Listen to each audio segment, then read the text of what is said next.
오늘도 차이나는 클래스에 오신 여러분 환영합니다. 네, 오늘 수업에 참여할 거침없는 질문으로부터 소개를 해드리겠습니다. 안녕하세요. 안녕하세요. 갓 20살이 된 래퍼 서동현 빅나티라고 합니다.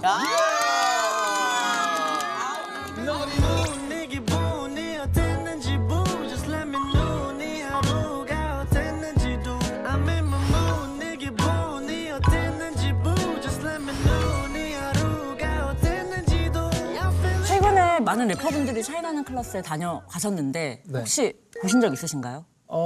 레원 형 나오신 것도 봤고 그리고 특히 아빠가 애청자시셔가지고 저한테 가끔 보내주시거든요. 링크를 좀 보라고. 주로 어떤 내용의 링크를 보내주셨는지. 한 달 전인가 훈육 관련 운영 선생님. 보내주시면서 좀 이런 아들이 되라. 이런 아들이 되라. 근데 보면 이제 동현 씨는 이제 활동명을 빅너티로 하고 있고 네네. 너티가 이제 영어로 하면 무례하다라는 뜻이에요. 네네. 큰 무례라는 이제 활동명이잖아요. 무례하다. 근데 조금 더 무례해져 보자. 약간 이런 느낌인 건가? 이게 무례하다는 뜻도 있는데 개구쟁이라는 개구쟁이. 예, 죄송합니다. 제가 아닙니다. 잘 나왔는데 영어를 잘 못해요. 죄송합니다. 근데 바이오를 보니까 뭐 엄친하더라고요. 공부도 잘하고 지금 뭐 외고 다니고. 그렇지 않고요. 저는 이제 중학교 때는 부모님의 뜻대로 공부를 열심히 해서 외고에 진학을 했는데 공부를 하다 보니까 뭔가 제가 추구하는 삶이랑 방향이 다른 것 같아서 음악을 도전을 하게 됐죠. 메타인지 학습법이다. 맞아요. 내가 뭘 잘하고 뭘 원하는지 정확하게 아는 거. 아니 이게 또 수능 본날 음원도 발표하고 그게 또 화제였잖아요. 맞아.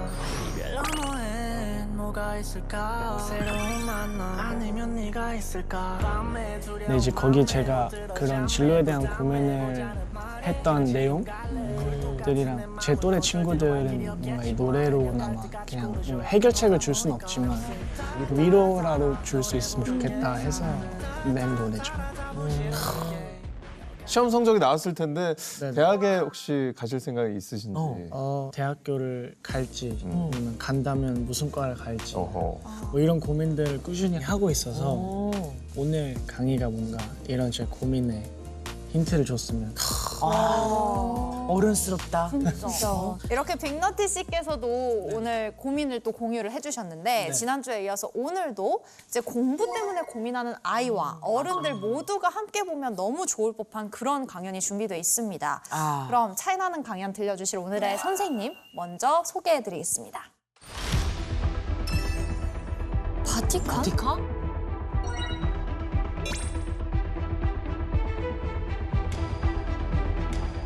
200조? 문제가 200조인데? 바티칸 12시간 변호사. 어떻게 시험 봐? 맞아. 대박이다.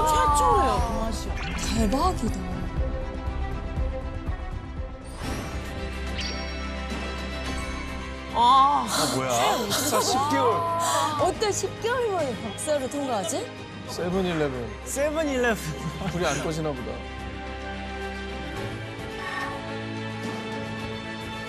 와, 아, 아티너 수업?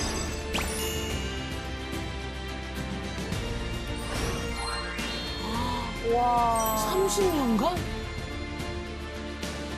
와, 진짜 궁금하네. 와.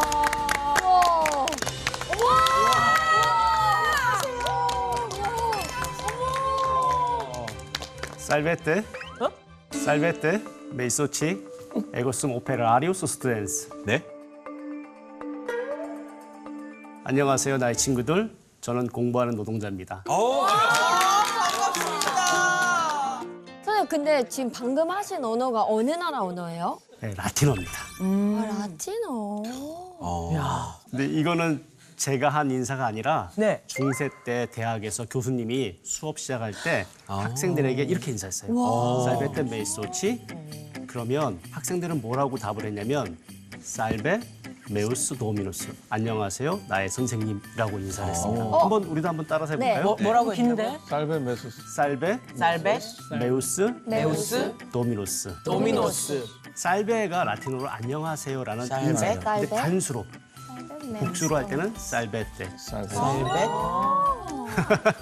저 근데 공부하는 노동자라고 소개해 주셨는데 예. 왜 그렇게 소개를 해주셨는지 궁금해요. 30년이 넘게 출근하는 노동자처럼 저 자신이 공부를 하겠다는 마음을 갖고 공부를 해왔습니다. 그래서 저 스스로 정의할 때 저는 공부하는 노동자입니다라고 소개를 합니다. 선생님 근데 너무 과로하시는 거 아니에요? 12시간, 14시간씩 매일 일하시면 주당 120시간 이상도 공부하시고. 그래서 그런지 아니, 이력도 엄청나세요 지금.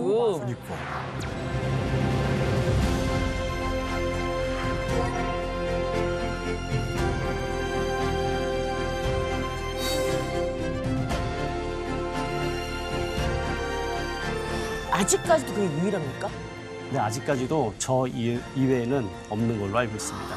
와, 원앤올리야. 와. 대단하시다. 선생님 그러면은 이게 굉장히 어려운 시험이라는 걸 텐데 아니, 그러면 사실은 그 공부를 할 시간에 한국에서 사법고시 보고 뭐 대법관 될 수도 있는 거잖아요. 맞아요. 근데 왜 굳이 바티칸에서 대법원 변호사를 하세요? 한국 사람이 안 갔던 길을 한번 가보자라는 생각이 있어서 시작했던 겁니다. 뭐 어떻게 그런 생각을 하시지? 선생님은 그러면 공부할 때 제일 행복하고 즐거우신가요? 공부가 가장 쉬웠어요라는 말에 대해 어떻게 생각하시나요? 공부가 쉬운 삶이 어디 있겠어요? 그쵸? 네, 공부는 늘 어렵고 힘들고 또 저 자신을 비참하게 만들 때도 있고 근데 그 과정 속에서 저 자신을 봐보려고 노력을 했었죠. 조금 전에 영상을 보니까 교수님의 이제 라틴어 강연이 되게 인기였다고 하는데 라틴어 과목이 원래 그렇게 대학에서 인기가 많은 과목인가요? 저 자신도 저의 수업이 그렇게 인기가 많으리라고 생각하지 않았어요. 왜냐하면 전통적으로 라틴어 수업은 동양이든 유럽이든 다 힘들고 어려워하는 과목이기 때문에 그렇습니다. 그런데 라틴어를 매개로 해서 우리가 고민하고 힘들어하는 것들을 한국이라는 좁은 사회가 아니라 좀 더 넓은 사회를 꿈꾸면서 그 안에서 나를 한번 보자라고 했던 것이 아마도 학생들이 좋아했던 이유가 아닐까 그런 생각이 듭니다. 아니, 선생님 강연을 듣고 감동과 위로를 받았다고 하는 학생들이 굉장히 많다고 해요. 도대체 어떤 수업이었는지 저도 너무 궁금한데 예. 혹시 오늘 저희도 들을 수 있는 건가요? 어떤 이야기를 들려주실 건가요? 그래서 오늘 특별한 라틴어 수업을 준비해봤습니다. 그런데 걱정하지 마십시오. 제가 이 시간에 어려운 라틴어 문법과 어휘를 설명한다면 누가 그거를 좋아하겠습니까? 수업 시간에도 역시 제가 이렇게 얘기했어요. 여러분들은 그냥 넉넉히 이 이야기를 들어라.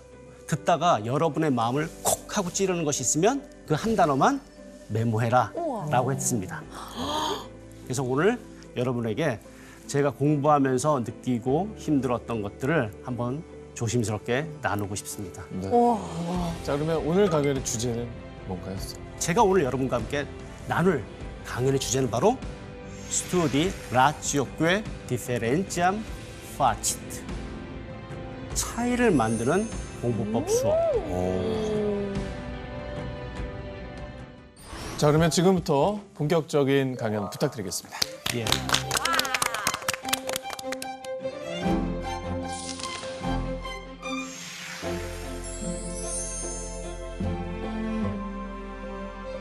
제가 학교에서 라틴어 수업을 하면 첫 시간에 학생들에게 다음의 문장을 썼습니다.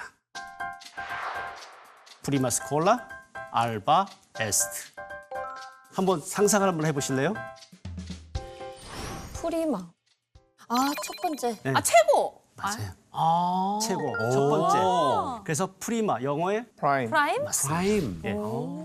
자, 그 다음 스콜라. 스콜라 철학이 예전에 그 교육기관에서 나온 그 철학 사주. 맞습니다. 아주 훌륭합니다. 원래 스콜라 철학이라는 그거 것은 많이 뭐냐면 예. 학교에서 배우는 철학이라는 뜻입니다. 그래서 스콜라라는 뜻은 무엇? 학교. 또 어떤 뜻이 있냐면 수업이라는 뜻이 있어요. 아, 수업. 알바, 히다, 공백, 빈, 에스트는 영어 is라는 뜻입니다. 그래서 첫 수업은 히다, 첫 수업은 휴강이다. 오. 딱 쓰고 오늘 수업 휴강입니다. 안녕히 가세요. 딱 그래요. 와, 진짜? 멋지다. 아니 강의가 인기가 많은 이유가 따로 있었네요. 동서고금을 막론하고 첫날 휴강을 해주면 다 명강의가 됩니다. 첫 수업은 휴강이다. 근데 이거는 원래 제가 했던 말이 아니라 로마 시대 때 선생님이 첫 수업 때 학생들에게 야, 첫 수업은 휴강이야. 그리고 딱 학생들을 보냅니다. 근데 저는 여기서 그치지 않고 네. 학생들에게 숙제를 내줍니다. 아이고. 숙제라고 하니까 벌써 긴장하시는데 예. 어떤 숙제를 내주냐면 오늘 공짜로 1시간의 시간이 주어졌는데 그 시간 동안 운동장에 나가서 봄날의 경우 봄날의 아지랑이를 봐라. 가 숙제입니다. 너무 멋지다. 음악 있네.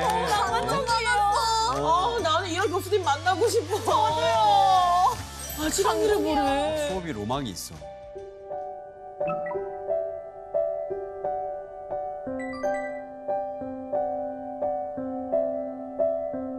아지랑이라는 것은 우리가 관심을 갖고 유심히 봐야지만 볼 수 있는 것처럼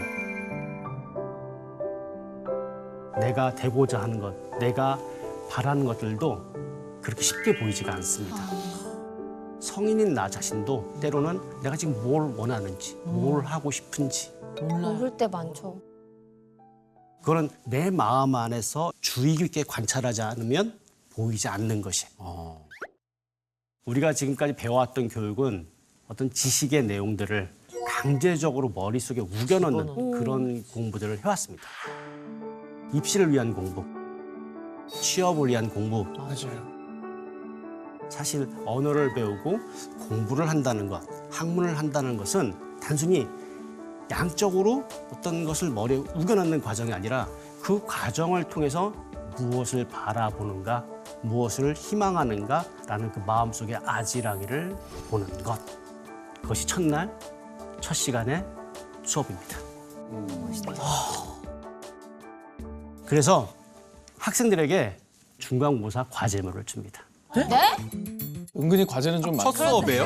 휴강이라면서. 시작하면서 바로 중간고사를 벌써. 예, 그건 뭐냐면 대매야 빗다. 대매야 비다. 빗다라는 것은 삶, 라이프. 네, 생명이라는 뜻입니다. 원래 이 VI인 어근은 산스크리트어에서 나옵니다. 산스크리트어에서 VI 이 B 어근은 계속해서 앞으로 나아가는 것. 인생이라는 것은 계속해서 앞으로 나아가는 과정이고 그 과정 속에 무엇이 있느냐? 빈고, 빈체레, 승리가 있다라고 고대 사람들은 생각했습니다. 스토리. 우리가 응급실에서 이렇게 바이탈 사인이라고 하는 게 저 말에서 나온 거예요. 예, 맞습니다. 비타민이랑은 상관없어요? 그것도 마찬가지입니다. 다 거기서 유래하는 너무 단어입니다. 신기하다. 자, 그래서 대매야 빗다. 대는 about, 무엇에 대하여. 근데 매야는 나의, 나의 인생에 대하여라는 이제 과제물을 내주는 겁니다. 제가 감사하고 행복한 것들에 대해서 내 삶의 선물 같은 순간들을 기억해내면 어떨까? 이런 생각을 했어요. 긍정적으로. 훌륭한데요? 네. 저는 떠오른 단어가 하나 있는데 저는 젊음? 젊음. 항상 자기가 하고 싶은 거를 찾으려고 하고 그거를 뭔가 이루려고 노력을 하면은 평생 젊게 살 수 있다고 생각해서 인생은 항상 젊었으면 좋겠다. 와, 멋지다. 어떤가요? 에이뿔인가요? 그런 질문에 저는 이렇게 대답했습니다. 나는 당신의 삶을 평가하는 사람이 아닙니다. 우리 모두의 인생은 다 각자의 인생이기 때문에 그건 제가 평가할 수 없기 때문에 다 A를 줍니다. 선생님 혹시 A 폭격기? 에이 폭격기. 아니. 그런데 이거는 기말고사 때 보는 그 시험에 반영되지 않는 그냥 주는 점수입니다. 근데 이게 제가 자라왔던 과거를 써야 되는 건지 아니면은 앞으로 살아가고 싶은 미래에 대해서 써야 되는 건지 맞아. 그런 생각을 할 것 같아요. 네, 실제로 그런 질문을 한 학생들도 있었어요. 제가 뭐라고 답을 했냐면 그게 바로 숙제입니다라고 했어요. 고민하라는 거지. 그러니까 사실 막 이렇게 매일매일 과제나 매일매일 수업에 대한 생각은 많이 하지만 저런 큰 질문을 잘 안 하게 되잖아요, 우리가 살면서. 굉장히 좋은 질문인 것 같아요, 진짜. 한번 돌이켜보게 되는. 철학 수업이다. 혹시 여러분들 가운데서 여러분들 아는 라틴어 단어가 있을까요? 베리타스. 인비노 베리타스. 오 그거 맞아.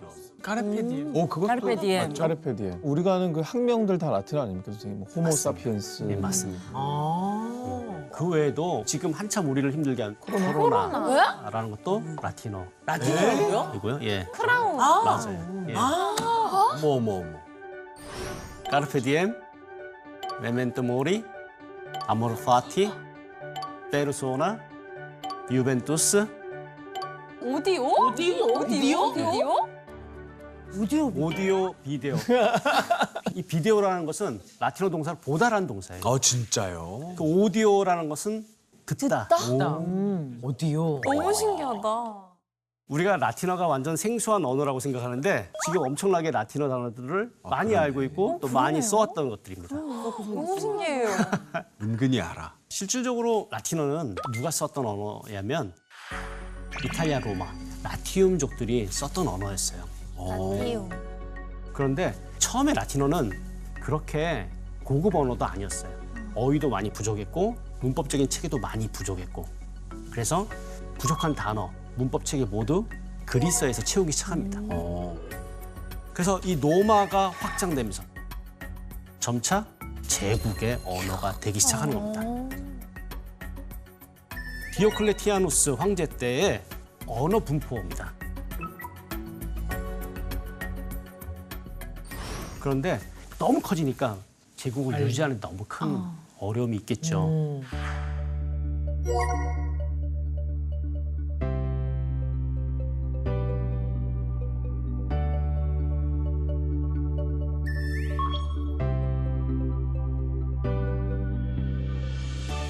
그 동서로마를 어떻게 나눌까요?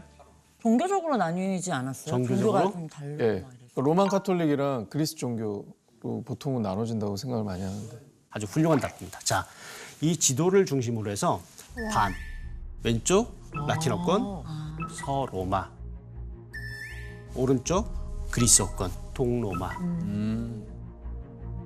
그리고 종교적으로 라틴어권을 썼던 지역에서는 로마 가톨릭 교회가 있었기 때문에 서방 교회라고 했고 반대로 동방 교회라고 했습니다. 예, 이 동방 교회의 특징이 다 그리스어권이었기 때문에 오늘날에도 그리스 정교회 다 그리스어로 하는 어떤 그런 교회들이 이제 우리 사회에 이렇게 오게 되는 겁니다. 선생님 그러면 그리스와 라틴어가 포르투갈, 스페인어처럼 약간씩 몰라도 통용이 됐나요? 일단 철자 자체는 완전히 다르고요. 근데 영어의 위기라는 단어 어떤 단어를 쓰는일까요? 크라이시스. 맞습니다. 이거는 원래 그리스의 크리시스라는 단어였고 그리스 알파벳을 그대로 라틴어로 크리시스, K-R-I-S-I-S라고 했어요. 근데 시간이 지나면서 그리스어 까빠가 라틴어 C로 바뀌고 그 크리시스가 영어와 이탈리아와 프랑스어 이런 언어의 모태가 되는 겁니다. 와. 동양에 한자가 있으면 서양엔 라틴어가 있네요. 그렇죠. 예. 그런데 이 라틴어는 너무나 다 어려워했습니다. 그래서 이런 말이 있습니다. Quicquid latine dictum sit, altum videtur.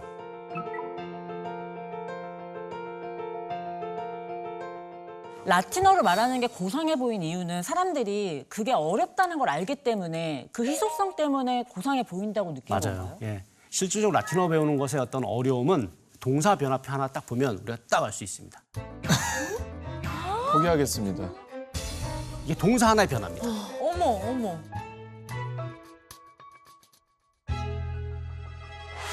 (160여) 잠깐만요. 이게 두 하나의 변화될 수 있는 거라고요? 예. 근데 두라고 발음하지 않고 도라고 발음합니다. 우리가 아는 두가 돈 건가요? 아닙니다. 아, 그런 건 아니에요. 다른 혹시 경상도 지역 학생 여기 있나요? 저 경상도요. 그러면 뭐 좀 더. 좀 더. 그 도. 좀 해도. 똑같습니다. 해도 예, 맞습니다. 그거입니다. 경상도는 라틴어예요. 그냥. 잘하겠는데 그러면 집중해야 되겠네. 자, 그래서 이 라틴어는 많다라고 우리가 이제 알면 충분히 족합니다. 진짜 많다. 그래도 오늘 우리가 수업이잖아요. 네. 수업이니까 라틴어 문장 정도는 어떻게 쓰는가 상식 차원에서. 좋아요. 좋습니다. 자, 그래서 소년이 아름다운 소녀에게 장미를 준다를 작문을 한번 해보겠습니다. 라틴어로.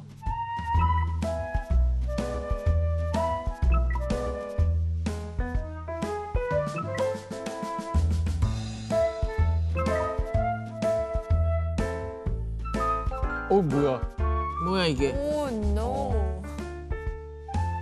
진짜 모르겠는데? 저는 뭔가 3번? 3번. 한번 3번? 역시 공부 잘하는 친구도 잘 모를 땐 3번이구나. 예민할 때. 저는 왠지 그냥 1번일 것 같아요. 상진은 1번? 네. 예. 저 알겠어요. 여기 답이 없어요, 여기에. 없어? 지금 5번이 딱 그런 프로그램이지. 답이 없다고? 아, 다 맞다. 다 맞는 거 같아. 다 맞아요. 다 맞아요? 예. 어머. 와. 에? 이렇게 얘기해도 맞고 저렇게 얘기해도 다 맞다는 거예요. 왜 그러냐면 어떻게요? 라틴어가 갖고 있는 특성 중에 하나가 명사도 다 변하는 게 있는데 그 변하는 원칙을 딱 보면 이 단어가 어디에 가 있던 이 문장이 뜻하는 말은 뭐다라고 알 수가 있기 때문에 라틴어는 문장의 어순이 무척 자유롭다. 근데 궁금한 게 오히려. 있어요. 소년이 아름다운 소녀에게 장미를 준다잖아요. 근데 소녀가 아름다운 소년에게 줄 수도 있는 거잖아요. 그러면 또 격이 다 바뀌어요. 그죠, 160가지의 네? 변화가 거기 바뀌는 있겠으니까. 그럼 다 격이 바뀌어야 돼요. 그러니까 푸엘레는 소녀에게라는 말인 그렇죠. 거죠. 예, 그러니까. 맞아요. 라틴어는 각 명사 하나마다 12가지로 변합니다. 12가지로 변합니다. 소녀 같은 경우에는 뿌엘라, 뿌엘레, 뿌엘레, 뿌엘람, 뿌엘라, 뿌엘라. 뿌엘레, 뿌엘라룸, 뿌엘리스, 뿌엘라스, 뿌엘리스, 뿌엘레 이렇게 해야 됩니다. 저 잠깐 휴강하면 안 돼요? 머리야. 첫 수업 휴강이라면서. 아니 그러면 아름다운 소녀에게잖아요. 그럼 아름다운 장미도 될 수 있는 거잖아요. 그거는 또 형용사 용법에 의해서 구분을 해야 됩니다.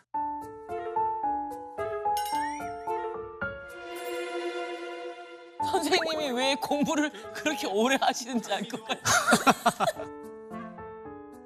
이게 라틴어가 일상을 살면서 우리가 대화하면서 배우는 언어가 아니라 글로 배우고 문법으로 배운 언어이기 때문에 다 어려운 거예요. 그러니까는 이 키케르주스도 이분이 정말 라틴어의 최고 대가인데 이분조차도 지긋지긋하다고 이렇게 라틴 문학으로 표현했는데 이분이 뭐라고 얘기하셨냐면 Non tam preclarum est scire latinum quam truppe nescire.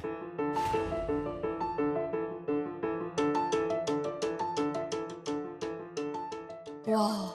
그리스어가 상대적으로 쉬웠나 보죠, 그래도 라틴어보다는. 그리스어는 더 어렵습니다. 더 어려워요? 그 당시 사는 사람들은 어려워요. 어떻게 살았어요? 대안이 있었어요? 그러면 일반 서민들이 쓰는 어떻게 말이랑 살았어요? 라틴어가 따로 존재했나요? 그렇죠. 그러니까는 일반 서민들이 쓰는 말은 뭐라고 했냐면 바르바레 로끼, 야만인처럼 말하기. 그 야만인처럼 말하기에서 현대 유럽어들이 생기게 됩니다. 현대가. 진짜 어렵구나. 진짜 세종대왕님 만세. 아니 근데 있잖아요 선생님. 아니 이거를 이렇게 배워가지고 이거 얻는 이득이 뭡니까? 이게? 맞아. 21세기에 라틴어를 배워야 하는 이유. 너무 어려워. 그럼에도 라틴어를 공부하면 어떠한 도움이 될까? 일단 서구 문화를 공부하고 연구함에 있어서 라틴어를 공부하지 않으면 접근하기 어려운 게 너무나 많습니다. 현실적으로. 그렇구나. 왜냐하면 과거의 철학자들, 과거의 학자들 모두는 다 뭐로 썼어요? 라틴어로 썼어요. 그 원문을 또 보고 예. 이해하려면 그렇죠. 뉘앙스도 알고. 예. 그리고 또 하나는 이렇게 복잡한 것을 공부하고 배운 학생들에게는 어떤 능력이 생길 수 있냐면 앞으로 내가 더 어려운 공부를 해도 그것을 해나갈 수 있는 힘이 생기는 거예요.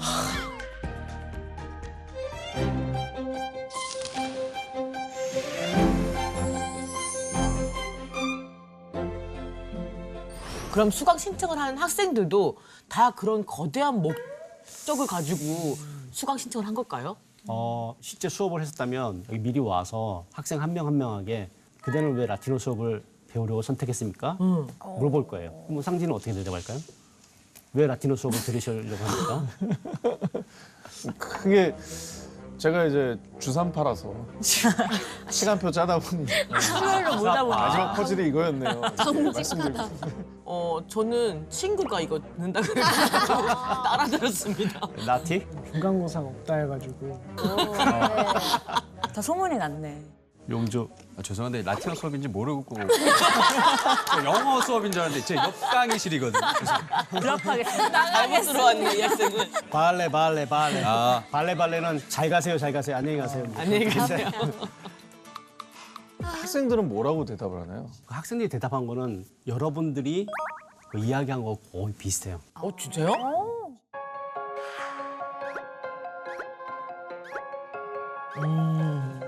저는 이거를 마냐 푸에릴리타스que est in me. 내 안에 있는 위대한 유치함이라고 합니다. 와. 공부가 됐던 일이 됐던 그 출발을 보면 사소하거나 유치하거나 별 볼 일 없을 수도 있습니다. 근데 이 일을 해가면서 목적을 정화해 나가는 겁니다. 공부는 단순히 무엇을 외우고 암기하고 양적으로 우겨넣는 그 과정이 아니라 그 과정을 통해서 나를 배워가는 지금의 나의 모습이 전부가 아니라 또 다른 모습을 그려보게 되는 겁니다. 그래서 우리는 유치하다라고 생각되는 것을 봐야 됩니다. 근데 유치한 게 맞는 게 저도 네. 서울에 살고 싶어서 아 진짜. 네. 서울에 가서 살고 싶었고 또 다른 사람의 인생을 살고 싶어서 그러니까 이런 이유로 저도 이 일을 시작하게 된 것 같아요. 빅너티 씨는 어쩌다가 랩을 시작하게 되셨나요?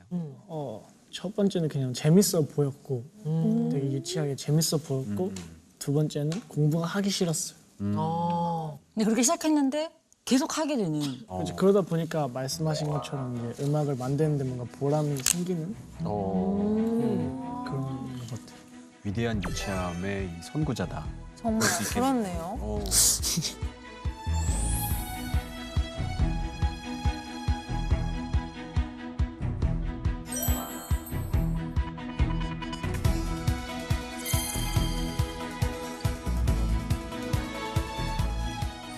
유치함을 찾는 궁극적인 이유는 그 내 안에 있는 동기를 찾아가는 거라고 저는 봐요. 실질적으로 제가 한 중학생 친구를 만났는데 되게 학업에 어려워하는 학생이었어요. 공부에 관심이 없는 학생은 아니었어요. 왜냐하면 엄마가 보내는 학원을 다 다녀요. 어떤 시험 기간이 되면 충분히 준비하는 모습도 보였고 대신 성적은 늘 안 나와서 자존감이 너무 없었는데 그러면 그 과목 가운데 단기간에 이 친구의 성적을 올릴 수 있는 게 뭐냐라고 보니까 암기 과목 중에 한 과목이었어요. 그래서 그 암기 과목을 공부해서 이거 만점 한번 받아봐라. 그 만점을 받아보면 어떠한 자신감이 생기냐면 내가 한번 해보니까 이거 만점이 되네? 아, 성취욕. 공부를 처음부터 우리가 다 잘할 수 없잖아요. 어려운 영어나 수학에서 당장 성적이 향상되기도 어렵고 그렇죠. 그러면 그 과목 가운데 좀 빨리 잘할 수 있는 과목에 작은 성취감을 통해서 큰 성취감으로 나아갈 수 있게 도와주는 것. 그래서 내 안에 있는 위대한 유치함이라는 것은 바로 이러한 동기도 될 수 있다는 거죠. 내가 오늘 이룬 작은 성취는 아침에 일어나서 여기 온 거밖에 없는데. 이래도 정말 되나? 훌륭한 성취예요.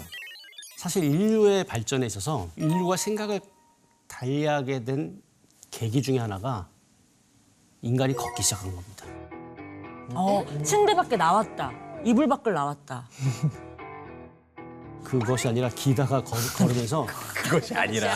아, 그것이 아니요. 네.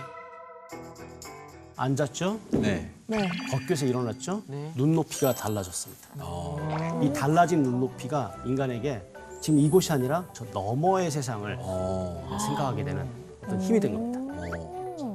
그래서 공부를 하다 보면 다른 세상이 보인다는 것을 여러분들이 공유하고 싶은데 자 한번 이걸 한번 읽어보겠습니다. 네. 한수입 나오는데 논스콜레 빈데 세드 비때 디시무스. 잘했습니다. 근데 이거 약간 해리포터에 나오는 주문 같은 맞아. 맞네? 해리포터도. 맞아. 아시오. 윙가르디움 에르모사. 백그라운드 네, 맞아요. 네. 주문 같아. 라비올라. 자 이거는 non scolle sed vitae discimus. non A sed B. 영어의 not A but B 구문이 여기서 나오는 겁니다. 네. 그래서 non scolle 학교를 위해서가 아니라 sed vitae 인생을 위해서 discimus 우리는 공부한다, 배운다. 너무 멋있는 말이다. 라틴어 발음은 크게 두 가지로 나눠요. 제가 처음에 읽었던 것은 non scolle sed vitae discimus. 로마 발음 또는 스콜라 발음. 반대로 non scollae sed vitae discimus 이렇게 발음하면 이걸 고전 발음이라고 합니다.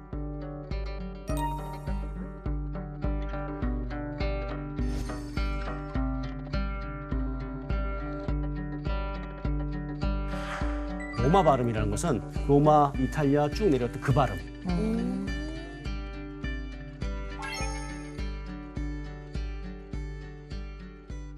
고전 발음은 뭐냐면 에라스무스 선생님이 원래 로마인들이 발음한 대로 우리도 발음해보자 라고 해서 복원한 발음인 거예요. 로마 사람들이 과거에 로마의 영토에 지배받지 않는 사람들을 뭐라고 얘기했냐면 바르바리쿠스라고 얘기했어요. 바리바리코스. 아까 야만하다. 맞아요. 그러니까 독일 사람 입장에서는 우리가 언제까지 그 얘기를 들어야 돼. 그래서 발음을 이탈리아 사람들이 발음하는 것처럼 하는 것이 아니라 옛날에 로마인들이 발음했던 것으로 돌아가자. 그래서 고전 발음을 하게 된 겁니다. 근데 막 발음에도 저렇게 그 나라의 문화, 역사 이런 게 담겨 있는 게 너무 재미있네요. 그러니까 우리가 단순히 있어 보이려고 하는 그 이유에서 시작됐지만 이거를 공부하면서부터 점점 심화되는 어떤 다른 것들이 있게 되는 거죠. 그리고 보여 막. 신기하다.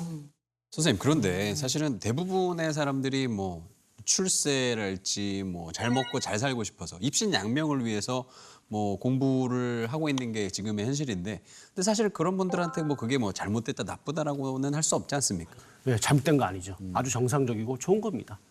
내가 다른 사람의 피해가 안 되는 선에서 잘 먹고 잘 살려고 노력하는 거 얼마나 좋습니까? 그런데 이제 그 차원을 넘어서 우리가 공부의 목적을 한번 정화시켜야 될 때가 오지 않았는가.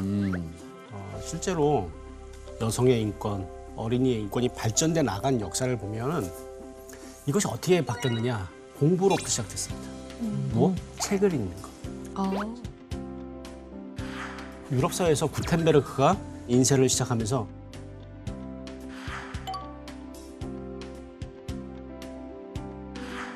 많은 사람들이 책을 보고 사람들은 변화되기 시작한 겁니다. 더 긍정적으로.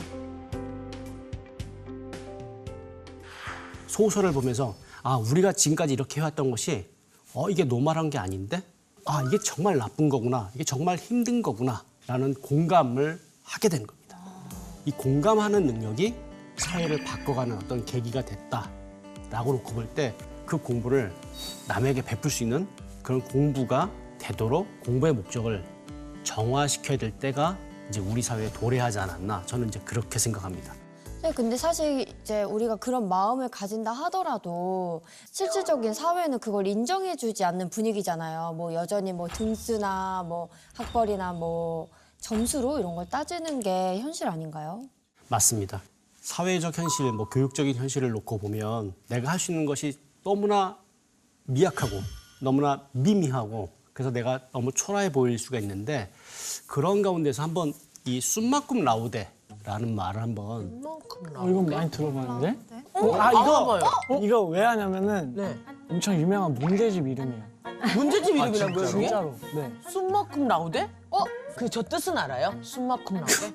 그건 몰라. 저는 알도 몰랐어. 아, 그렇지. 문제집 제목이고. 숨막꿈 라우데? 무슨 뜻인가요? 일단 숨마라는 것은 최고의 정상의 오. 꿈은 영어의 위드 전치사입니다. 라우데는 칭찬. 그래서 최고의 칭찬과 더불어 우와. 최우등. 숨마꿈 라우데라는 거는 유럽 학교의 성적 평가 기준 중에 하나입니다. 물론 미국도 그렇게 하는 경우가 있고 아니 미국에서 우리 네. 용주 씨가 대학을 나왔잖아요. 맞아요. 그러면 좀 졸업식 때 들어볼 만도 한데. 지금 반짝 기억이 났는데 이게 GPA 4점 만점에 3.5 이상 받은 학생들은 졸업할 때 그 메달 같은 걸 줘요. 네. 근데 메달에 뭐라고 써 있어서 제가 그걸 못 읽었는데 요거였던 것 같아요. 숨막꿈 라우데? 네. 그 받아보신 적 있으세요? 못 받았으니까 기억이 안 나요. 뭘 물어봐 그거를. 뭐라고 써있나요? 이제 알게 되었다. 약간 그거네요. 특급 칭찬이야. 아주 적절한 비유인데 최고. 숨막꿈 라우데면 아주 제일 잘했어. 그 다음에 이제 다음 단계가 로마 발음 마냐 꿈 라우데, 고전 발음은 마그나 꿈 라우데, 그다음 꿈 라우데, 베네. 등급이 좀 다르긴 하지만 다 좋은 뜻이긴 하네요. 그렇죠. 유럽의 성적 평가 기준은 다 잘했다라는 전제 조건 일단 안에서 칭찬을 해. 시작하는 겁니다. 너무 좋다, 근데. 여기서 중요한 거는 내가 보라보다 잘했어. 내가 빅나티보다 잘했어가 아니라 전보다 내가 더 잘했어. 스스로가 더 나아졌어. 한국의 교육이 여러 가지 힘든 게 있는데 끊임없이 유치원을 입학하면서부터 비교. 비교죠. 너보다, 누구보다. 근데 그 유럽의 대학 평가 방식은 절대 평가 방식이기 때문에 시험을 준비할 때도 같이 공동으로 절대 평가 좋아. 시험을 준비할 수가 있습니다. 좋다. 그래서 내가 누구와 비교해서 잘했다가 아니라 과거의 나, 어제의 나보다 더 잘해 나가는 어떤 그런 의미로 우리가 공부를 좀 했으면 어떨까. 이 설명이 딱 끝나고 나면 그림을 하나 딱 보여줍니다. 이거는 제가 그린 그림이 아니라 라파엘로의 시스티나 성모입니다. 아기 예수와 마돈나가 이 그림의 주인공입니다. 그리고 그 아래 왼쪽에 있는 사람은 교황입니다. 교황의 머리가 보면 머리숱이 다 빠지고 아무것도 없잖아요. 네. 신 앞에 있는 교황은 하잘것없는 인간에 불과하다는 의미에서 이제 저렇게 이제 묘사한 거예요. 우리가 이제 흔히 이 그림을 보면 저 우에 상단부에 있는 사람들만 관심을 갖고 있는데 맨 하단에 있는 네. 그 두 명의 천사를 네. 주목시킵니다.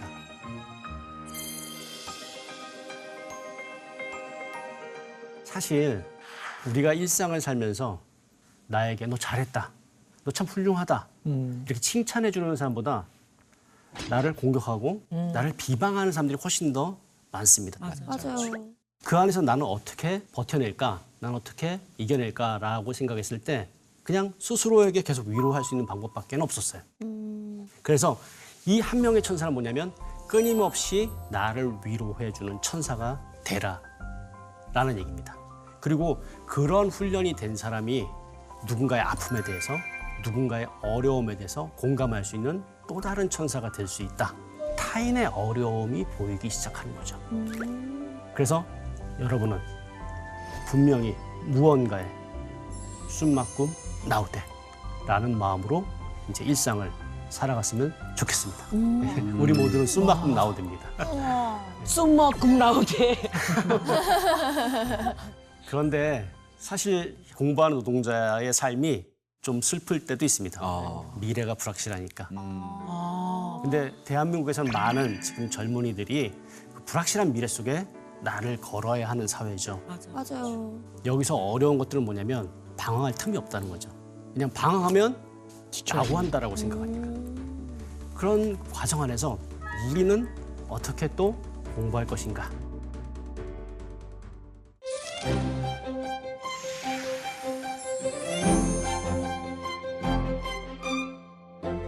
저에게 사람들이 공부하면서 가장 어려웠던 점을 가끔 저에게 물어봅니다. 그런 질문에 저는 이렇게 대답했습니다. 공부를 해야 되는데 공부를 하고 있지 않는 나 자신을 바라볼 때가 제일 힘들었어요. 미루고 나놈. 나라는 이 자식. 나 자신. 오늘 수업 중에 제일 공감이 제일 많은 이야기 같은데. 재밌는 게 너무 많아요. 맞아. 그 책상 정리할 게 너무 많아요. 아니 내일 기말고사인데 나 바닥 물걸레질 하고 있어. 저 같은 경우에는 TV를 보는 거야. 그냥 여기까지만 보고 빨리 공부하러 가자는데 다음 건 더 재밌네. 이걸 또 봐야 돼. 맞아. 그리고 딱 시간이 딱 지나가서 망했다. 선생님도 그럴 때가 있어요. 그렇죠. 네. 어머. 그런 어려움이 있었는데 공부가 안 되면 우리가 흔히 쉽게 할 수 있는 가장 쉬운 말들이 내가 몸이 아파서 우리 집이 좀 어려워서 심리적 압박 때문에 공부를 못했어. 여러 가지 이야기를 할 수 있는데 저희 집에 뒷산이 있는데 공부하다가 어느 정도 피곤하면 그냥 뒷산에 올라갑니다. 그 가운데 겨울에 산을 오르다 보면 낙엽이 다 떨어지고 앙상한 가지만 남은 나무들과 숲들을 보게 됩니다. 앙상하게 남은 나무를 보면서 저는 어떤 생각을 했냐면 나무의 모습을 가장 정확히 볼 수 있을 때가 저 때가 아닌가. 겨울 나무처럼 솔직해지자. 허세, 그다음에 거칠해. 이런 것에서부터 좀 벗어나려고 했던 모습을 먼저 찾고자 했습니다. 나에게 필요했던 것은 뭐냐면 내 스스로의 나 자신의 본 모습을 보는 거였습니다.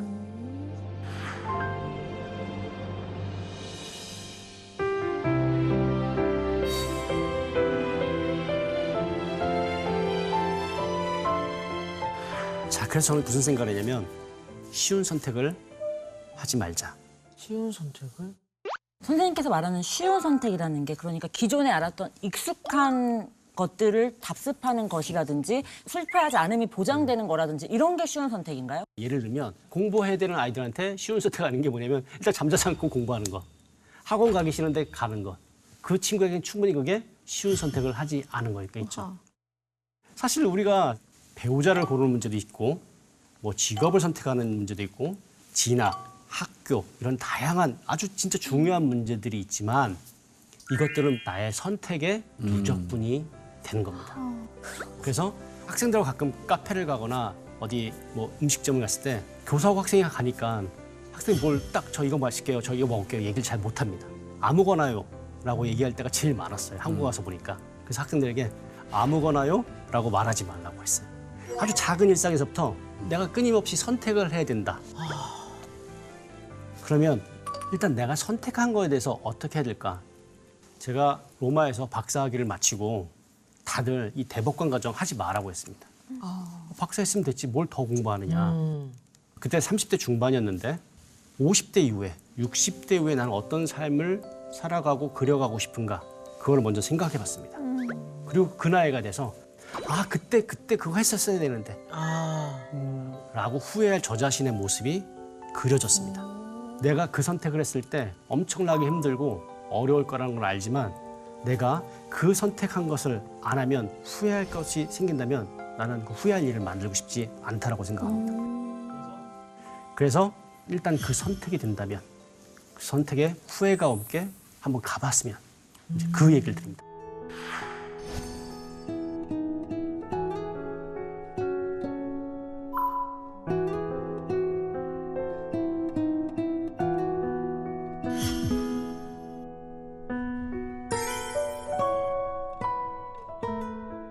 중고등학생들에게 공부를 하면서 가장 큰 어려움 중에 하나가 사실은 나를 가장 도와주시고 나를 가장 지지해 주시는 분이기도 하지만 또 때로는 가장 어려운 분이 가족, 부모님입니다. 맞아요. 맞아요.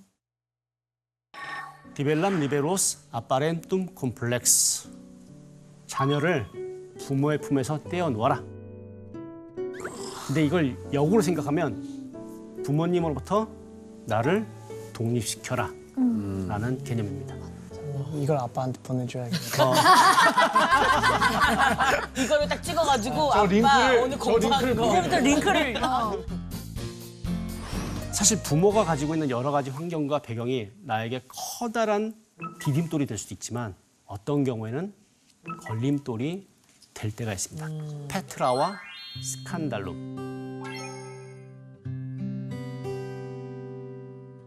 똑같은 돌인데 페트라는 디딤돌, 스칸달룸은 걸림돌이 됩니다.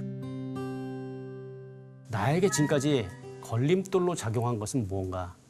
그리고 나에게 지금까지 디딤돌로 작용한 것은 무엇인가? 근데 생각해보면 걸림돌이 항상 걸림돌만이 아니고 디딤돌이 항상 또 디딤돌만은 아니었던 것 같습니다. 제가 만일 부유한 부모님 밑에서 성장했다면 지금 같은 모습이 아니었을 수도 있었을 겁니다.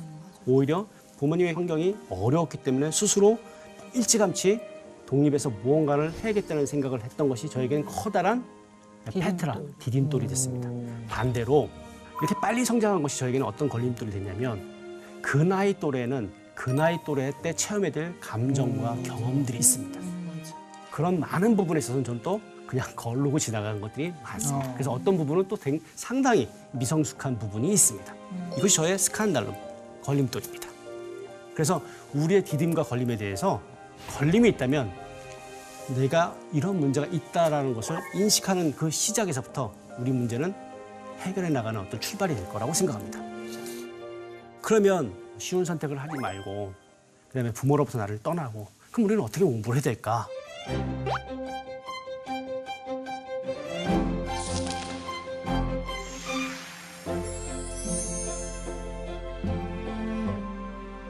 첫 번째 공부를 잘하는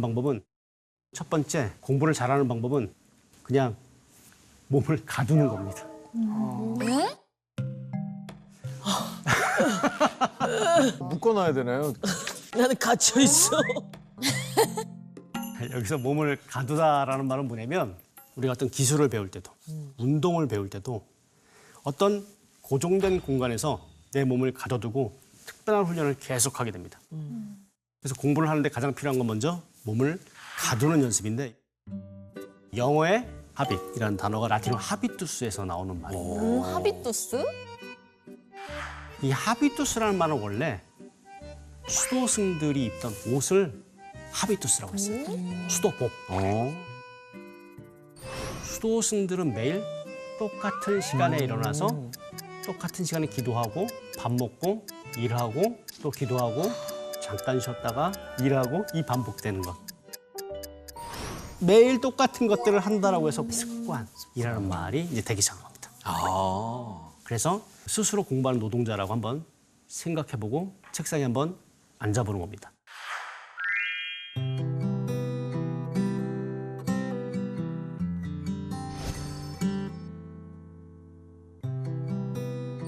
근데 만약에 시험 기간인데 공부를 해야 될 때 가두기 위해서 책상 위에 앉았어요.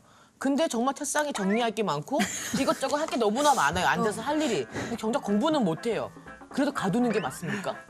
저도 약간 스스로 가둬놓고 하는 편이었어요. 해야 될 때는 공부를. 근데 제가 그래서 핸드폰을 2G폰을 샀는데 그걸로 가사를 쓰더라고요. 메모장 기능은 대와중에. 그래서 저는 처음에 중학교 때 혼자 뭘 썼냐면 공부일지를 썼어요. 아, 공부 일지? 수감일지네요. 수감일지? 아, 오케이. 수양놈이에요. 수양놈. 감옥에서의 사세. 가령 예를 들어서 나는 공부하려고 딱 책상에 앉았는데 어떤 날은 부모님이 너무 싸우고 엄마가 좀 그렇게 해서 내 기분이 안 좋았는데 기분이 안 좋고 뭐 감정적인 것들 아니면 생각나는 일들 그런 거 하나하나를 메모를 하기 시작했습니다. 중요한 것은 그걸 쓰면서 처음에는 나 이거 하고 싶고 저거 하고 싶고 이거 생각났는데 그 밑바닥을 들여다보니까 어떤 날은 내가 이것 때문에 상처받고 아파했구나. 과연 무엇이 나를 힘들게 한 것인가? 공부가 안 된 이유를 한번 정확히 이제 생각해 본 겁니다. 그때 이제 구분하기 시작한 게 뭐냐? What theory for test and what theory non for test. 할 수 있는 것과 할 수 없는 것을 구분하는 거예요. 가령 예를 들어서 나는 공부하려고 딱 책상에 앉았는데 부모님이 막 싸우셔. 그거 내가 어떻게 통제할 수 있어요? 할 수가 없어요. 이건 내가 할 수 없는 것. 그럼 지금 내가 할 수 있는 것은 무엇인가를 생각하게 됐습니다. 그래서 이게 가장 2010년 변호사 시험을 앞두고 썼던 건데 신나는 딱 아파서 신날 밖에 없어요. 숫자가 저 뭐예요? 65, 뭐 64 이렇게. 변호사 시험 최종일이 며칠 남았다. 기대이구나.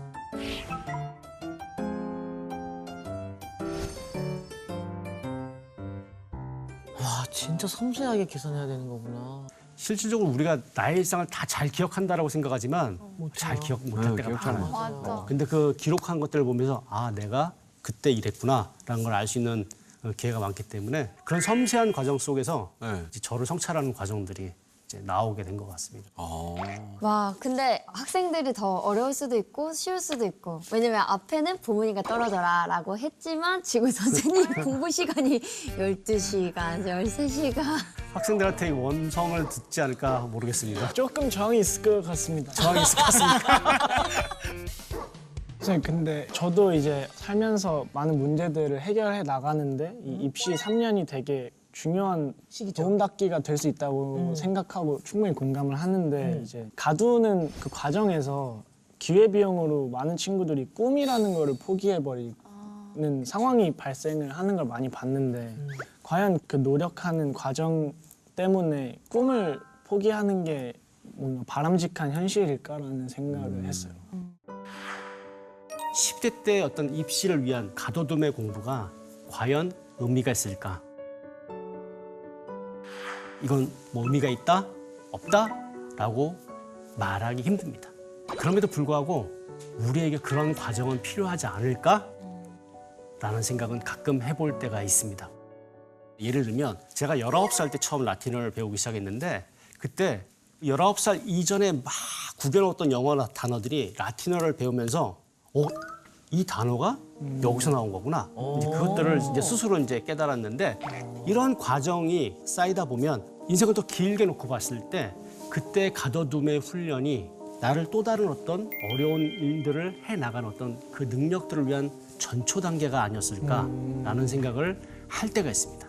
10대 때 그런 힘들을 키우는 의미에서도 좀 가둬두는 공부는 필요하지 않을까. 물론 좀 많이 걱정이 됩니다. 이게 10대 학생들, 20대 이게 이제 부모님들이 굉장히 좋아하실 것 같다는 생각이 드는 게 부모님 이렇게 양상이 양상일 때는 좀 힘들고 싫더라도 억지로 조금 묶어놓고 가둬두고 할 필요가 있다라는 말씀이신 건가요? 근데 그건 좀 힘들지 않아요? 그건 좀 아닌 것 같아요, 진짜로. 부모가 가두는 게 아니라 스스로가 해야 되는 부분인 것 맞아. 같다는 생각이 들거든요. 나는 오늘 4시간 또 여기 앉아서 공부를 하든 뭐라든 여기 앉아 있겠어. 이렇게 스스로가 하면 될 것 같은데 부모가 시켜서 하면 더 하기 싫은 느낌? 맞아요. 그게 있지 않나라는 생각이 들거든요. 참 진짜 이 듣고 보니까 학창 시절에 공부 못했던 사람들이 말이 지금 엄청 많아요. 근데 저는 선생님이랑 굉장히 동감을 해요. 왜냐면은 학창 시절에 이렇게 본인 스스로 이게 그 뭐랄까요, 갑자기 거리두기를. 인내를 키우는 과정이라고 생각을 하거든요. 네. 사실 그거를 못하면 사회에 나와서 그 어떤 일도 할 수가 없어요, 사실은. 스카이캐슬에 나온 책상 이런 거 구매해야 됩니까? 그건 진짜 싫다. 여러분의 어떤 열띤 이야기를 들으니까 참 좋은데 첫 정리해 번째 주시죠. 네. 밀당의 고수가 될 필요가 있겠죠. 밀당의 고수. 사실 공부를 잘할 수 있는 어떤 환경들의 어떤 요인들을 보면 부모가 상당히 그 자녀를 상당히 잘 이해하는 경우에 자녀들이 공부를 또 잘하는 경우들을 보는 경우가 또 많습니다. 가두기를 해도 승산이 있을 가능성이 있는 사람이라면 가두기를 하겠지만 오히려 반발이 난다면 그건 역효과가 되겠죠. 얘를 하루에 몇 시간 가둬요. 얘를 이렇게 시키면 교육에서 효과가 있겠어요? 근데 그거보다는 이 사람이 한 사람의 인간으로서 무엇을 희망하고 무엇을 할 때 이 사람이 가치를 느끼고 그리고 어떤 방식으로 그 가치를 실현해 나갈 수 있는 걸 내가 도와줄 수 있을까? 우리 아이만의 어떤 스텝이 무엇인지 그거를 알아가는 과정이겠죠. 지금까지는 너무 부모님 중심의 이야기를 했다면 이제부터는 좀 학생들의 중심이 되는 좀 이야기를 하고 싶습니다. 욕 안 먹으려면 이제 그렇게 얘기했죠. 공부를 잘하는 두 번째 방법, 풀어주기입니다. 풀어주기. 풀어주기. 아 이제서야 좀 숨이 쉬어지네요. 가뒀다 풀었다 가뒀다 심호흡이 풀었다. 이제 되네. 근데 사실 생각해 보면 늘 풀어주기만 하면 그것도 문제고 맞아. 늘 가둬만 맞아요, 줘도 맞아. 그것도 문제입니다. 맞아요. 여기서 어떻게 조화를 찾아갈 것인가? 그게 이제 삶인데 자 이런 말이 있어요. 세메리나 안노 리체트 인산이래. 인산이래. 인세인인가 보네. 맞아요. 1년에 한 번은 엉뚱한 짓, 터무니없는 짓을 해도 좋다. 너무 좋다. 근데 한 번밖에 안 해요. 1년에 한 번이요? 너무하네. 1년에 한 번. 상징적이라는 거. 선생님은 뭘 하세요? 그 한 번 때. 독서라고 말하지 마. 선생님 제발. 예. 금지. 제발. 금지. 어떤 엉뚱한 짓? 방송에 나오겠다고 결심한 것이 그 계기의 인정. 그러네. 인정합니다. 쉽지 않잖아요, 정말. 그래서 이건 제가 한 말이 아니라 아시리아의 왕 사르다나팔루스 묘비에 새겨진 비문입니다. 로비. 우리가 공부하는 노동자는 될 수 있어도 공부하는 기계는 될 수 없잖아요. 그래서 한 번은 내가 좀 일탈을 해도 괜찮다라는 건데 그 일탈을 해도 돌아올 수 있는 범위만큼 일탈을 해야 되는 겁니다. 네네네. 맞아, 맞아. 그럼 어떻게 그런 방법을 할까? 저한테 가끔 이제 법학전문대학원 학생들이 그 공부 계획 같은 걸 갖고 와서 이렇게 하면 되나요? 이제 그걸 물어볼 때가 있어요. 그럼 그걸 쭉 보면은 이 친구들도 아침부터 저녁까지 뭐 몇 시간 민법, 형법 쭉 이렇게 나가요. 그래서 제가 딱 얘기를 하죠. 여기 없는 게 있다. 운동 시간. 공부하듯이 운동해라. 그게 풀어주는 거예요? 예. 그치. 그렇지.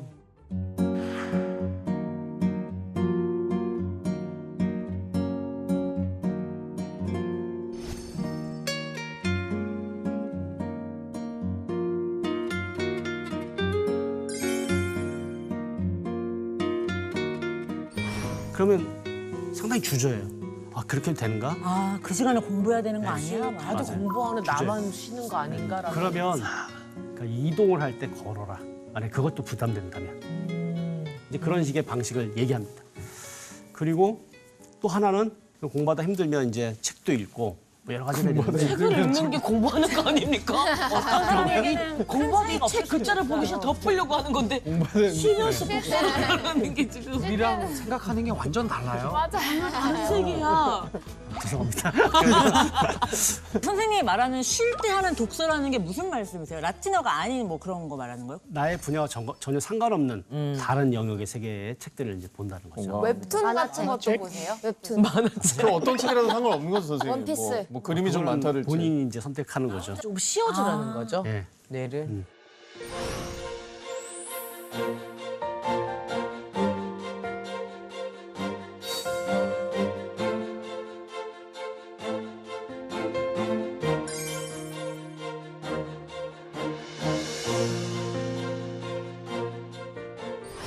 위대한 유치함이라는 그 동기라는 단어가 되게 오늘 수업에서 머릿속에 가장 많이 남는 것 같아요. 유치하다고 생각되는 동기가 사실은 위대한 일을 만드는 뭐 씨앗이 될 수 있다는 그런 게 되게 감사합니다. 아우 진짜요. 저는 이 수업이 그 마흔인 부모님께 가두기만 딱 돼가지고 악용이 안 됐으면. 맞아요. 맞아요. 네. 이제 부모님들은 가두기 링크를 보내면 요것만 링크를 딱 풀어지고 부모랑 떼어내라 이거랑. 한과 방. 이 자리를 마무리한 입장에서 우리 선생님께서 꼭 남기고 싶은 말씀 있으시다면. 저는 이런 얘기를 이제 마지막으로 드리고 싶어요. 우리가 왜 공부하는가? 사실 인간은 외로워요. 사랑하는 이가 곁에 있어도 개인적, 사회적 자아가 실현되지 않으면 고독하다. 그래서 우리가 공부를 하는 이유는 바로 그 외로움. 그 외로움을 어떻게 좋은 방향으로 이끌어갈 것인지에 대한 그런 수단으로 우리가 공부를 했으면 좋겠습니다. 지금까지 저의 부족한 이야기를 들어주셔서 감사합니다. 감사합니다. 문제 하나 풀겠습니다. 이거 어떻게 풀었지? 7641 7242. 7243 아니에요? 아주대 박형주입니다. 저희 오늘 수학 하나요? 벌써 내적 거리감이 대부분의 학생들은 좋아할 수 있다고 생각해요. 보시죠. 수학이란 건 어떤? 방정식을 풀인 겁니다. 프로야구 140년 역사상 유일한 기록 20연승의 야구. 수학으로 이겨낸 겁니까? 그게 다 수학이다. 선생님 그러면 우리가 죽는 날을 알 수 있다고요? 난 그게 궁금해서. 자, 지금부터 이제 더 흥미로운 얘기들을 하겠습니다. JTBC